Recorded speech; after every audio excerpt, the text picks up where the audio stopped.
Okay, there we go. Welcome, everyone. Welcome to this joint presentation with AIA and Autodesk talking about 2030 reporting. Hope you all are in the right spots. I'm glad you could join us this afternoon or morning or wherever you might be in the world. Just want to do a quick introduction and then we'll jump into our Autodesk content. My name is Melanie DeCola. I am the Director of Climate Action Pledge Programs here at AIA. So that includes the 2030 commitment as well as the materials pledge. And we are here to talk about 2030 reporting and how you can do that more efficiently with some of Autodesk's tools. And just a couple of quick logistics up front. We will do some question and answer at the end of the hour. So we'll have about 15 minutes or so for questions. But if you have questions in the meantime, please do put them in the chat and we will respond to them in real time and start sharing some links as well. But please do hold your major questions until the end and we'll hop back on and try to get those answered. With that, I'll hand it over to Giuseppe and Karina to do their introductions and jump into the content. Thank you so much, Melanie. Thank you so much. I'm gonna start sharing my screen. Sounds good. Can you see my screen? It is loading. Yep, there we go. Okay. Thank you, and welcome everybody to this webinar in collaboration with the AIA and Autodesk. Today we are going to talk about designing the future with Autodesk Inside and AIA DDX in terms of connection. So first I'm gonna intro myself, and I'm Giuseppe Ardito. I'm a senior product owner at Autodesk. And I work in collaboration with Corina in the implementation of Inside. I have a background in sustainability as a sustainability consultant and building energy modeling. Corina, you want to introduce yourself? Sure. Thanks, Giuseppe. Hello, everyone. I'm Corina Marinescu, and I'm working together with Giuseppe to coordinate the development of Autodesk Inside. My background is in architecture and BIM management. So first thing, let's try this is a safe harbor statement. So whatever we are going to present today is available as a product in terms of feature, but we don't want you to make any financial decision based on this presentation. So this is a quick agenda of what we are going to present. We're gonna have a overview of Revit Inside, how Revit Inside can be included as a total carbon solution, connection between Inside and the AIA DDX database. We basically build a connection between project in Inside and how those data associated to the project can be reported to AIA DDX. And Corina and we are going to present at the end of the agenda a use case. We're gonna have, a 15 minutes Q&A session where we're gonna try to answer all the questions in the chat or the question that you're gonna ask. And for more questions, of course, we're gonna leave our references so that you can reach out to us directly. So Inside total carbon. Corina, you wanna? Sure. Looking closely at Autodesk current solution landscape, you'll see both embodied carbon and operational carbon solutions when it comes to insights. This means that throughout project stages, Autodesk is focusing on building the right kind of solutions to support a seamless analysis for every need. Unique to this view is the first of its kind solution that brings both embodied and operational carbon workflows into one BIM solution. You no longer need to leave your authoring and modeling workflows with a single source of BIM data, informing analysis and insights for embodied carbon and operational carbon. And what we'll share with you today is not only the journey we've been on, but the product details of this solution and how it's going to evolve in the future. So when we look at the landscape of sustainability, we see increasing pressures and forces of change, out of which three stand out. The built environment is a significant source of global greenhouse gas emissions. According to Architecture 2030, 42% is responsible for the carbonized environment. This makes carbon the new currency of global sustainability. It's through reporting initiatives that we get to understand if the built environment is moving towards the decarbonization, and it also helps inform and adjust regulations. Now, when it comes to regulations, to curb the climate change, increased global regulations are demanding increased disclosure of greenhouse gas emissions. For example, some countries require whole life carbon reporting, out of which Sweden stands out because they are requiring embodied carbon reporting for permitting new buildings. Another aspect is voluntary targets. This is not new, but more mainstream. There are a variety of voluntary programs and benchmarks globally enabling projects, teams, and corporations to set targets and commitments for decarbonization, such as to reach net zero. You might have heard this a lot. To reduce climate change, out of which some examples here are Living Building Challenge, LEED, green certifications, and of course the AIA 2030 commitment.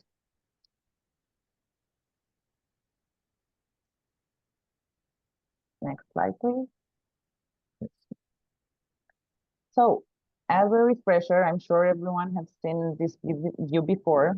It's a visual way to understand carbon emissions associated with the impact across AEC life cycle. Embodied carbon is defined as the upfront emissions of material production and construction. On the other hand, operational carbon is from the energy and water consumption of the project over its operations. Together, we coined this term as total carbon, which is the sum of both. And both are important to calculate to get to a holistic picture of your project's carbon impact. Critically, this is the stuff we can most confidently simulate, model, and predict using design and authoring tools. Not included in this definition is the use of materials, replacement, deconstruction, and reuse, recycling. The industry currently does not have as much validated data around these phases. However, assumptions can be made, and we need to make assumptions to cover the whole life cycle, called whole life carbon. To account for carbon emissions in the AEC life cycle, it's useful to visualize where these emissions originate. For example, embodied carbon is greatest in the upfront emissions first created from the extraction, manufacturing, transportation, and installation of building materials. This term also includes future activities associated with maintenance, replacement, and disposing building materials. Operational carbon, on the other hand, refers to emissions that are a byproduct of all energy sources consumed during operations throughout the life of a building. Another definition here is total carbon. And what we mean by that is that it represents the combination of embodied and operational carbon. This is an Autodesk specific term, sort of, as a way to capture the majority of emissions and address the fact that many tools and datasets do not accurately capture the later life cycle stages. And whole life carbon accounts for the cumulative life cycle emissions, including the end of life activities such as demolition or use. You'll see references to these different stages in the upcoming presentation. Over to you. Thank you, Corina. So first of all, before jumping into Autodesk Insight, we need to just think that the Autodesk Insight is part of the IC collection. So if you have, an IC collection license or a Revit license, you have, Autodesk Insight available. So it comes with Revit. You don't need additional license to start using, Autodesk Insight. So what is Autodesk Insight? As Corina was mentioning, Autodesk basically Total Carbon is the new vision in order to analyze carbon emissions for the that are coming from the IAC universe. And Total Carbon is a web application that is open, flexible, and extensible. So we really leverage the concept of openness, extensibility, and flexibilities at the web application level so that architects and sustainability consultants can make informed decisions.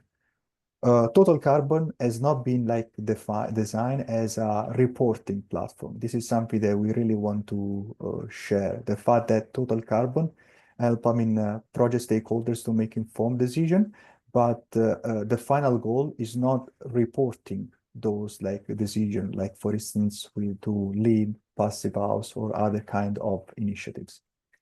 Now, Total Carbon itself is based on 4 major concepts. The concept of custom dashboard, concept of custom metrics, factors, and benchmark. The custom dashboard are basically boards that help to communicate the analysis process and the findings of the analysis to project stakeholders. Custom factors are basically those variables that are driving the analysis. So for instance, windows to wall ratio, lighting power density, and body carbon definition of the materials. Custom metrics are the metrics that we would like the customer to analyze. And those metrics are coming out of the box, but they are even, customizable metrics. So every customer can create his own metrics based on their own, analysis. And the custom benchmark. So customer benchmark is another concept really important that is associated to the metrics. Every metrics can be an associated benchmark. Now here is basically inside, as I mentioned, comes in the Revit suite, and is an add-in for Revit, and is the first tool of its kind that allow a total carbon analysis from a single model. And as I mentioned, leverage extensible and customizable dashboard built on a robust analysis engine, in this case, Energy Plus and EC3 as a database for embodied carbon definition to meet a multitude of customer needs. So here is a quick, basically, a quick video of a dashboard that is generated through Revit. And the user can define basically the main metrics, the carbon material definition, see the results immediately, as well as create toggles for different analysis and scenarios. Users can also create, custom dashboards. So dashboard can be customizable and can be duplicated. Build their own custom metrics and factor. So custom metrics and factor are coming, with out of the box, but even can be expanded, which are essentially the metrics itself are formulas that one might have historical setup, maybe in Power BI, Excel, and now they can be input without any authoring tool. So on the web applications. Dashboard that can be customized to answer questions like how close I get to be net zero if I include renewable energy in my project, or how much is the impacts in terms of thermal performance and energy savings if I increase the insulation, or I basically even change the material types of insulation to understand the carbon offset as embodied carbon. So, Corina, you want to take the lead on? Sure. So when it comes to the main workflow, here are the main steps that you need to consider when working with Insight. It all starts in Revit. As we mentioned, it's a seamless connection in a BIM workflow. And in Revit, we start by creating an energy analytical model, which is representation of your original model that contains data that is restructured so that it can be analyzed in terms of sustainability.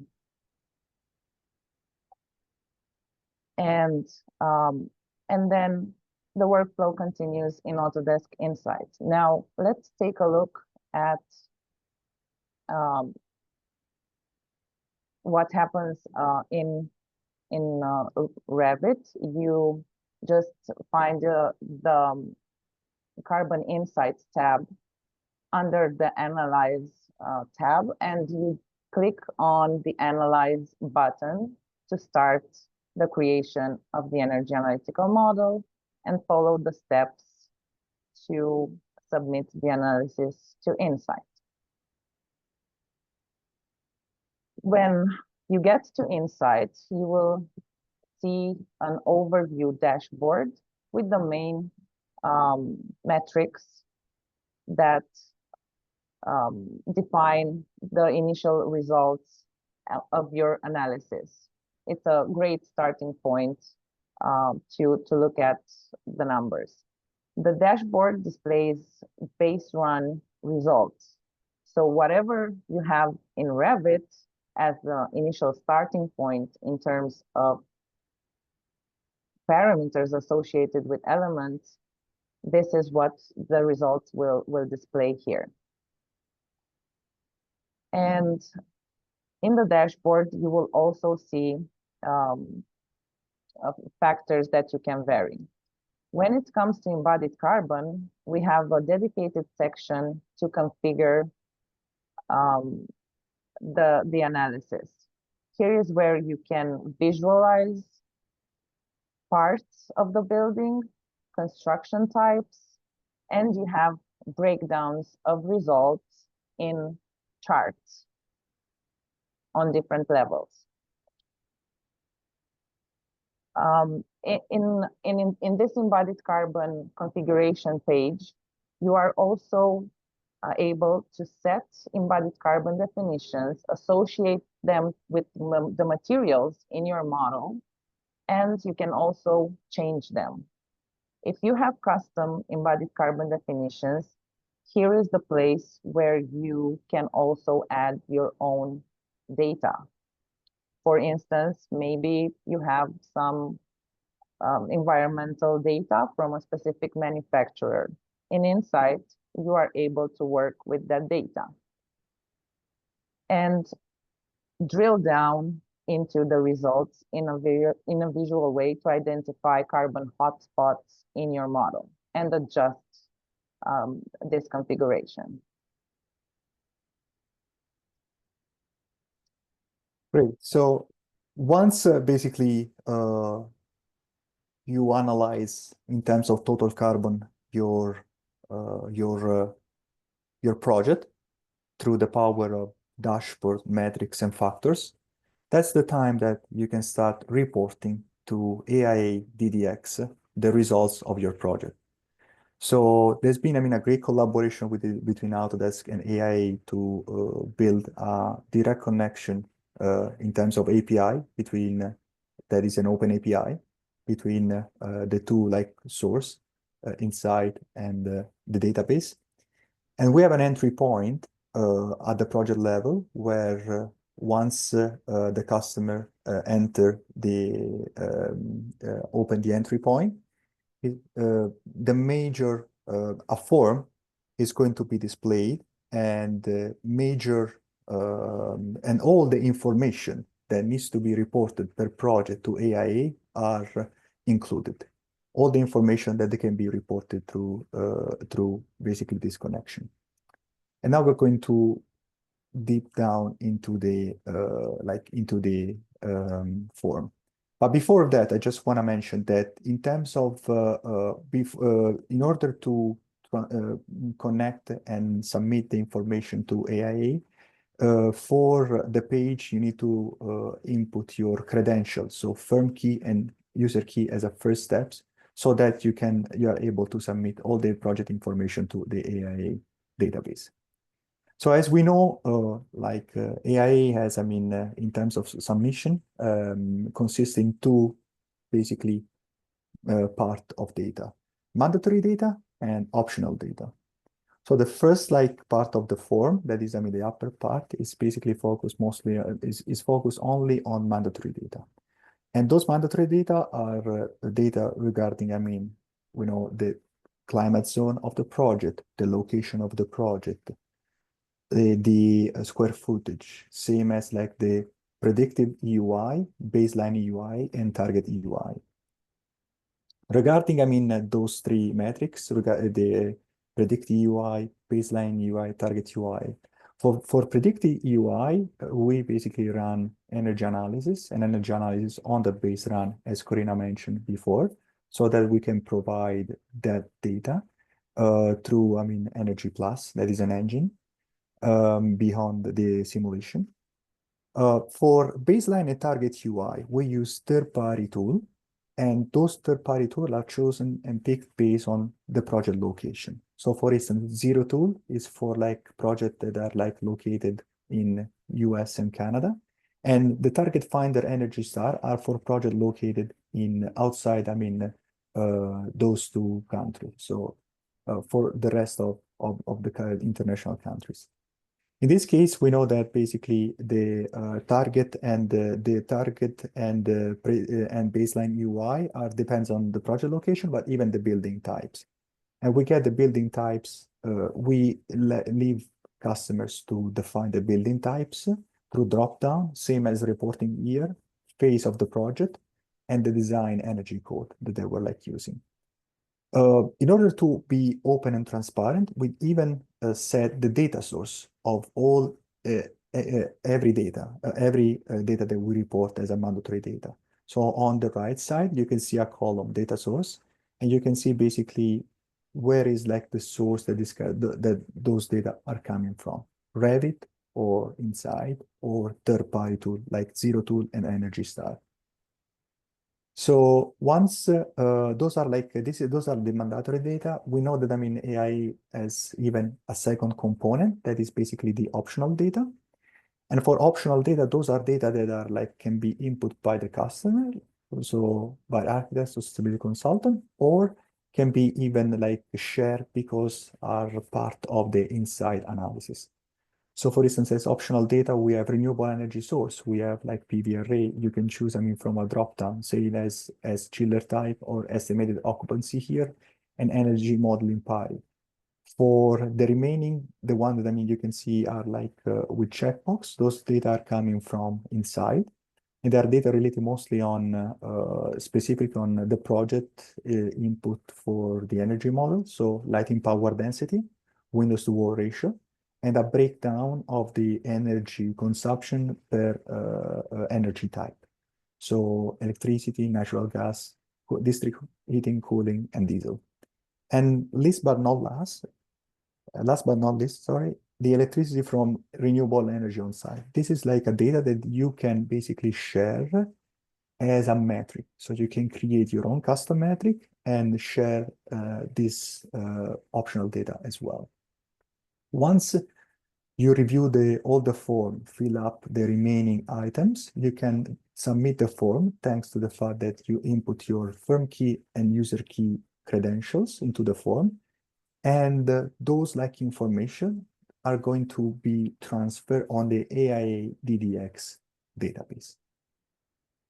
So in a nutshell, let's take a look at the AIA DDX database. So here, we have as a first, the representation, the mandatory data. So project location, and building types, same as like project name, square footage, predictive UI, and the target UI. So, and the phase, reported. So the project phase reported, that is basically on the user choice.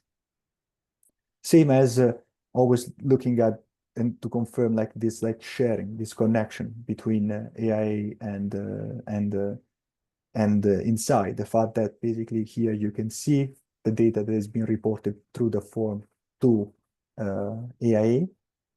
In this case, you have, the target UI, or same here, you're gonna have the main input regarding to the predictive energy use. So what is the tool that has been used to report? In this, who was the energy modeling party that reported, ran the energy analysis, and what were like the predictive UI and the net UI. In this other section, and Corina is going to go more deeper regarding the embodied carbon analysis, the embodied carbon reporting. But this in the other section beside that, you can see that from inside, we reported even the predictive lighting power density directly imported, and of course, like the windows to wall ratio.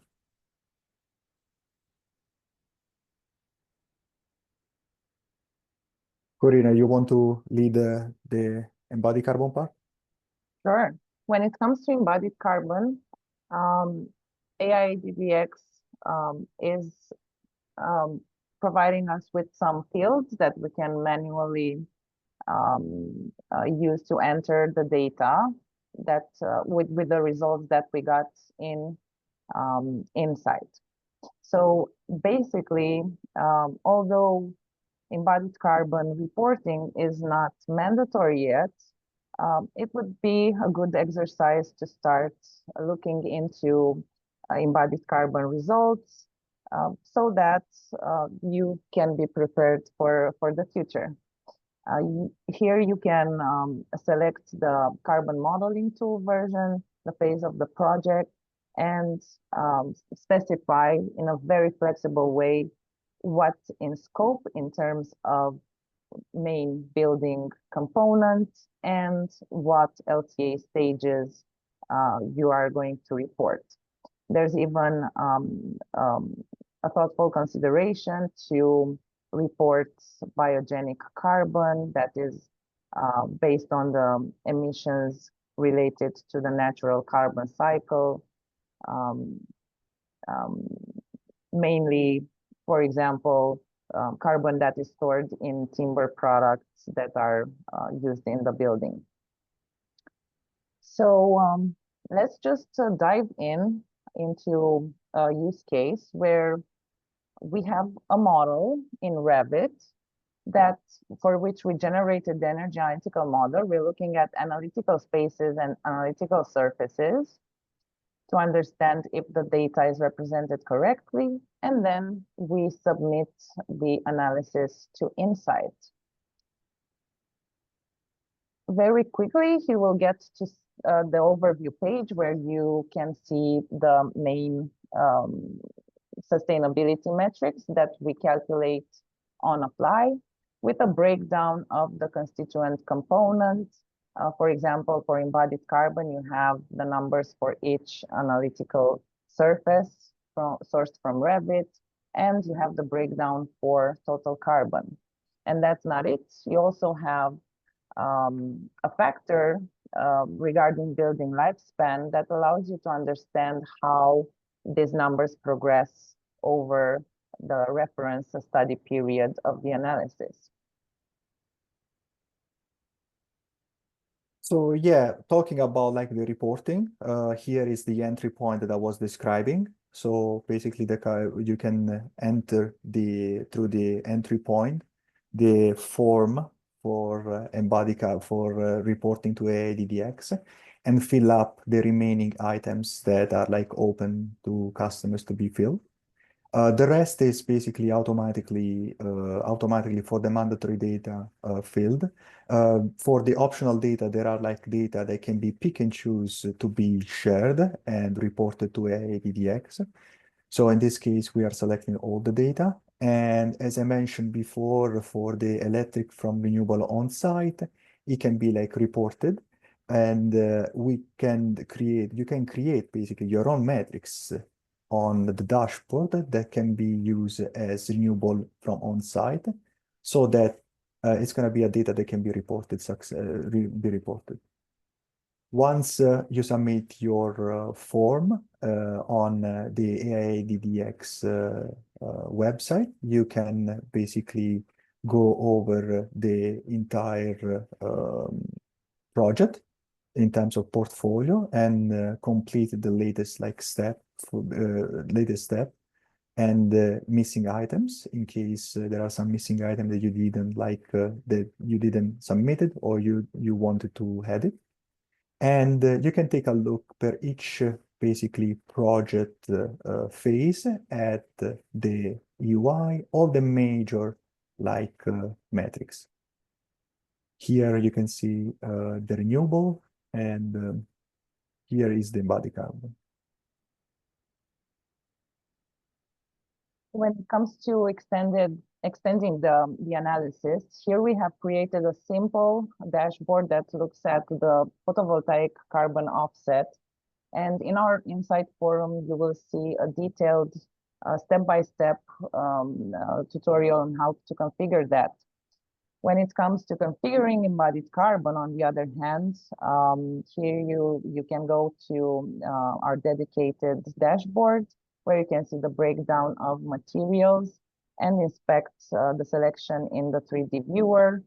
Look at what is accounting more for carbon, with a breakdown by materials, by construction types, and main categories. You will get to see the main categories here in the overview dashboard. Now, here for the AIA-DDX, we have created a dedicated metric because we are required to report the intensity of the embodied carbon. We go to manage metrics, we create a custom metric, we have the data tree view from which we can select the data point to create our formula. And because the dashboards are flexible and configurable, we create the cards, the metric cards, and assign the newly created metric that we want to see. Now we've got our number.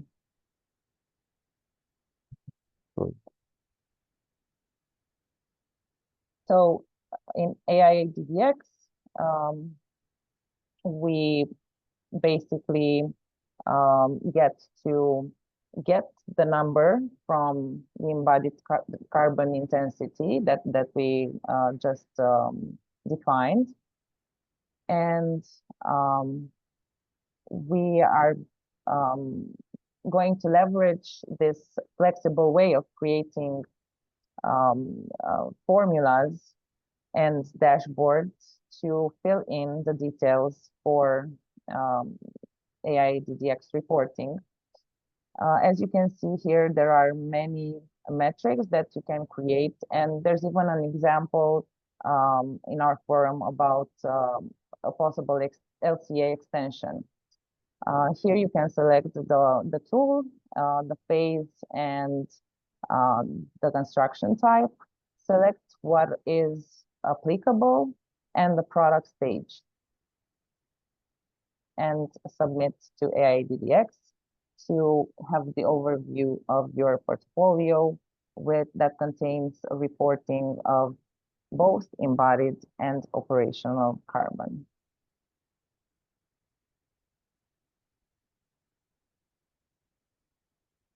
All right, so for the future development, the main pillars of growth that we consider the most in the upcoming period are to explore the role and impact of building energy and systems factors, to understand how varying important aspects like windows to wall ratio, orientation of the building, or operating schedule influence the results. As mentioned before, Insight is a tool mainly made for exploration and configuring the analysis to help everyone make informed design decisions. Another aspect that we see very important, and we've heard it from a lot of customers that work closely together with us to support the development of Insight, is the connection to Autodesk Construction Cloud to enable a seamless project management and sharing in the sense of collaboration. We want to bring together specialists and designers, junior folks in your office to work collaboratively on configuring every step of the analysis in Insight. Another key aspect that we're looking at is expanding the scope and level of detail for embodied carbon. Some of you might have heard of Autodesk initiative about AEC data model. It's basically a pool of data where we in Insight, we can extract that data to open up more of the embodied carbon domain in Insight when it comes to embodied carbon configuration. For example, we will be adding structural elements and MEP data. Yeah, as a like to just like give a sense about where you can see and find more learning materials about Insight. After like having, I mean, a big picture of what are like the major capabilities, major concepts, the capability of Insight, and as Corina mentioned, where we are going in terms of roadmap, we starting compiling video tutorials regarding, I mean, how to use Insight starting from Revit. So an end-to-end workflow that brings, I mean, like architects from the design to the analysis in terms of total carbon on Insight. So starting from the design in Revit, the analysis in Insight, and reporting that analysis in terms of mandatory and optional data to the AIA DDX, so that this reporting can be shared with AIA DDX and visualized on the AIA DDX database. So through the QR code, you can see, you can have access to the website where like all the content, learning content has been like placed. Now, last but not least, we would like to bring you even to your attention to really helpful AU presentation made by two of our customers. One is GHD from Australia, in Australia. They use Insight to analyze, basically to design 7 schools, and they were able to decrease their carbon emissions by 40%. So almost like 290,000 tons of CO2. That was basically the equivalent of 19,000 vehicles over, I mean, a year. So just have, I mean, a sense in terms of emissions. And from the QR code, you can have access to their presentation where like they use Insight, they present Insight and they present Insight on how they use it in their workflow. And a second presentation that has been already from AU, from one of our customer, Victor's Engineering, that were like using Insight to decarbonize and try to reach, I mean, net carbon neutral goals for a library located in, if I'm not wrong, Arkansas. So those are like 2 resources that you can take a look at to see how basically our customers embedded Insight in their workflow. And now, because like we were predicting that we'll have lots of questions. We're open, I mean, a Q&A session where like everyone can ask any question about Insight and connection with the AIDDX and so on.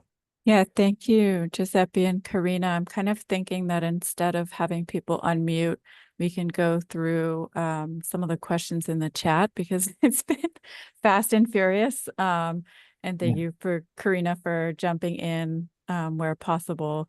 But I think there are a few things we could address in the chat.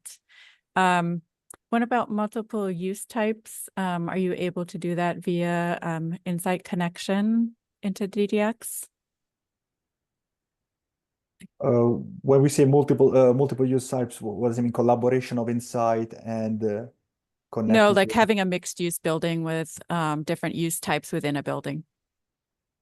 Yeah, you can definitely have this. Like we always like leave let me just leave to the customer open the building type in terms of use type. We can always leave to the customer the opportunity to choose based on the mixed use type how they want to report the building. But in terms of Insight, they can definitely analyze multiple use types. Great.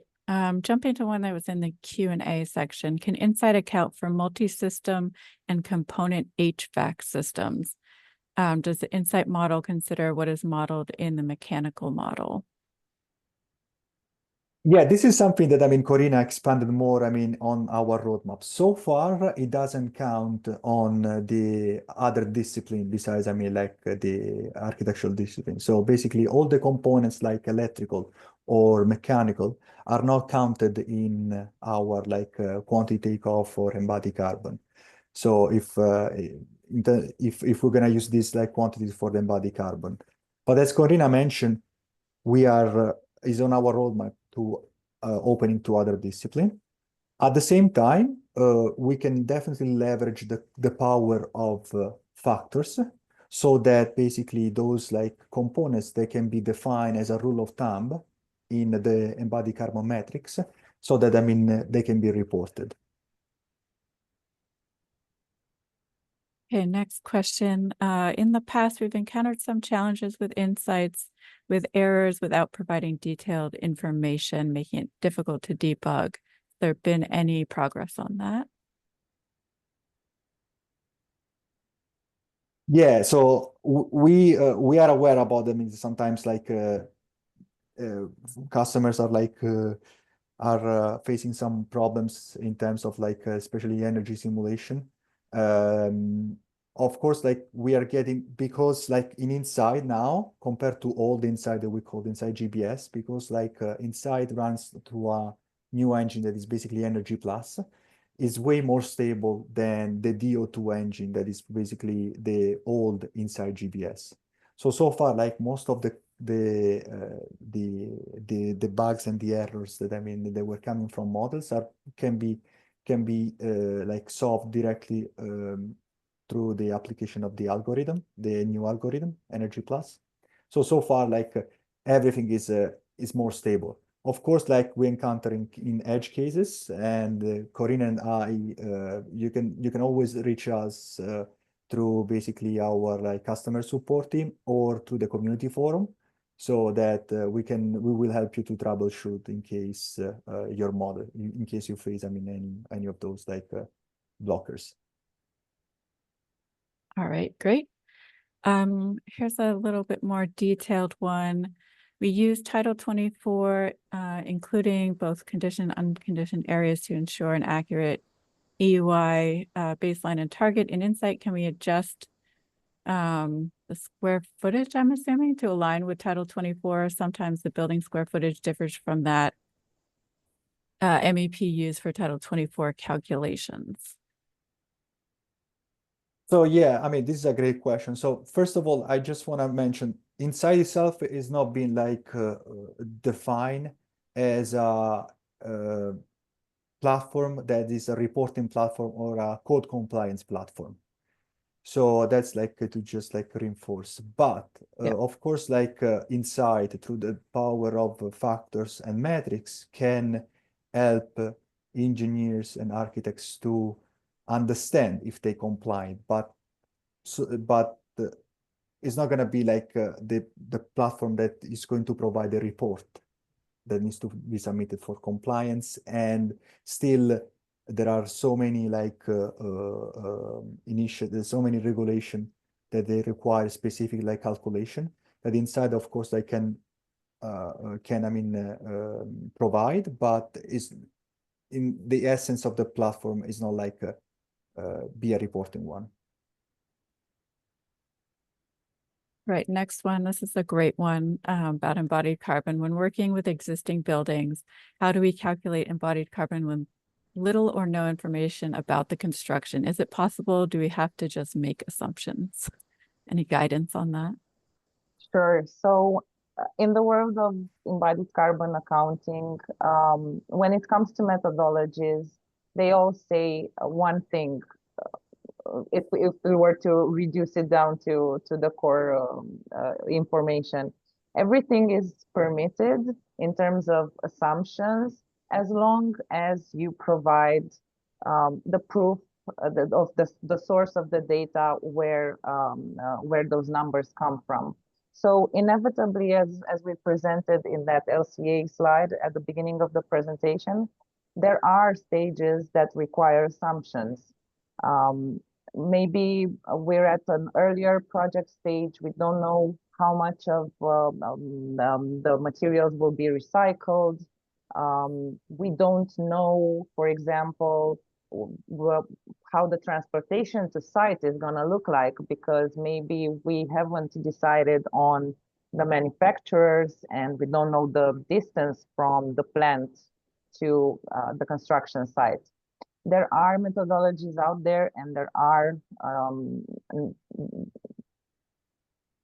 let's say, rules of thumb that use generic coefficients, and this is allowed as long as it's disclosed transparently. And with Insight, having the ability to work with factors and metrics and benchmarks, this whole flexibility of data is in your hands, so you can basically follow whatever assumptions you find as per methodologies that suit your needs. I would recommend looking at also at the UK landscape, mainly the initiative iStruct-E. They have these rules of thumb per LCA stages very well described, just to understand them as a starting point. So yes, basically when it comes to existing buildings, you can definitely use Revit and proceed configuring the embodied carbon calculation just as you would for a new building. Insight can analyze that. Thanks for that. Yeah. And thanks for all of you who are answering each other's questions. I love this. And Dan adding in his YouTube series, which is another great place for education. Another question about embodied carbon. How does the embodied carbon dashboard determine the numbers associated with different building elements, especially given variability in product global warming potential? That's a very good question. And maybe we didn't focus on covering the details of configuring the embodied carbon numbers. Well, here in the construction summary table, as you can see, you have the main construction types, and in the breakdown, you will see the main materials. And we have a column on the right called embodied carbon definitions. If you go there, that is the place where you associate embodied carbon coefficients to the materials in your project. We provide full flexibility. We also provide what we think is a good starting point. And then you can configure your analysis in a very flexible way. Basically, the numbers that we provide by default are sourced from Building Transparency EC3 database, And what we're taking from there is the statistical averages for the main material categories. And we're exposing this in Insight as a starting point, because we acknowledge the fact that in the embodied carbon world, there's a lot of variability, as you've mentioned in your question. Hope this answers your question. All right, one more specific to reporting for net PEUI and gross. The report to AIA DDX from Insight just has one PEUI number. Will it by default just put the same number for both? Yeah, so that is, I mean, a specific question, and yes, I mean, it's going to basically what is happening is that the net and the gross is going to be the same if you don't include any offset regarding, I mean, the renewable energy. So the report is going to be like if in the optional data, customer didn't choose to share any offset associated with renewable energy, the net and the predicted, they're going to be always the same. Scrolling down here to see if there are other questions that have no answers at all. I want to kind of prioritize those. Thank you, Karina, for adding in some answers here. Can you input existing building elements for analysis in adaptive reuse projects? Will this include the embodied carbon for repairing and restoring building materials? That's an interesting question. I guess there's a lot to discuss about these types of projects, and there are assumptions to be made here.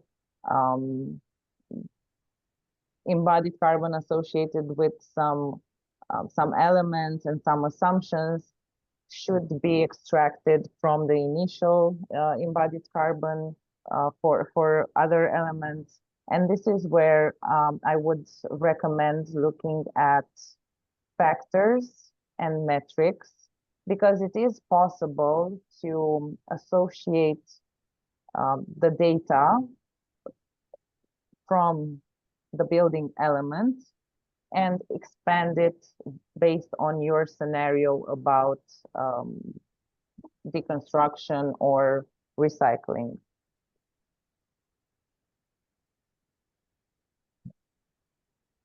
All right, great. I'm seeing some questions about EPDs that are getting answered. Wanted to scroll down to this one. Could you say a few more words on creating an energy analysis model from the Revit model?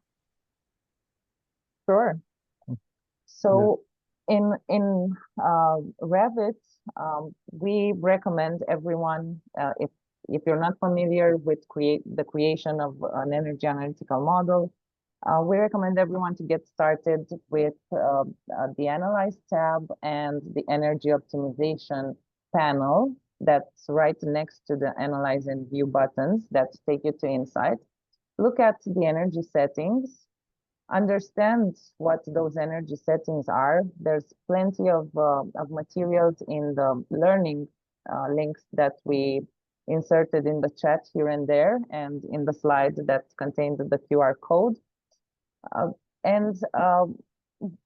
It would be interesting to, as an exercise, to generate, there's a button there to generate the energy analytical model. And you will be able to see the direct connection between what you set in energy settings and what gets processed in the energy analytical model. Being in Revit in a 3D view, you can inspect in the properties panel that the data is represented correctly. If you're already familiar with the energy analytical model and you're pretty confident that the geometry of your building is simple and you have the right spaces in place, maybe you have also thermal properties associated with the materials in your model, then you can definitely click on Analyze directly, and through the process of submitting the analysis to Insight, the energy analytical model will be created in the background. So for more experienced users, you can access your analysis quicker. Thank you for that. Does anybody want to raise a hand and ask one or two final questions, or feel like their question did not get answered in the chat? We've got about 2-3 minutes left. If you want to go under the React button and raise your hand and unmute and ask a question.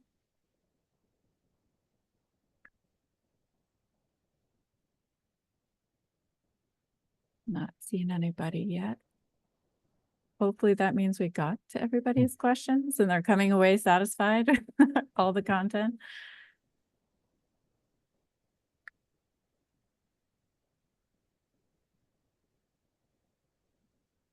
All right, so we will be following up. We'll look through the chat again and make sure everything has been answered. And we will also follow up with a link. And also wanted to note that we do have an AIA YouTube channel that you can visit. I'll put it in the chat here for any kind of overviews of the DDX, more general information that we've covered the last few years. And we're also starting to add some materials pledge overviews as well, if you have questions about that. Any final thoughts from Giuseppe or Karina, and we can wrap it up?